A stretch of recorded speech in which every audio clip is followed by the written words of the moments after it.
মিরাজ আমার বন্ধুরা কেমন লাগছে এই যে আসলেন?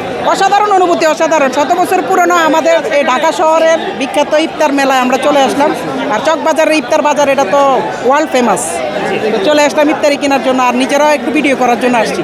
সবচেয়ে বড় বিষয় হচ্ছে মানে এটা, আপনি বহুত তরিকার জন্য আসছেন, আবার ইফতার নেওয়ার জন্য আসছেন? ইফতার করার, হ্যাঁ ইফতারি নেওয়ার জন্য আসছে, ভিডিও করার জন্য আসছি। আসি ভালো, আলহামদুলিল্লাহ। আচ্ছা, আপনি একটু নোয়াখালী ভাষায় একটু বলেন তো যে এবারে তো নিতে না না, অবশ্যই অবশ্যই আপনারা ব্যাকে চলে এনাকে চকবাজারের মধ্যে, চকবাজার আইয়াই মানে ইফতারি যা আছে সব লোক চলে যান, কোনো সমস্যা নাই। এর মধ্যে বড় বাপের পোলা খাওয়া।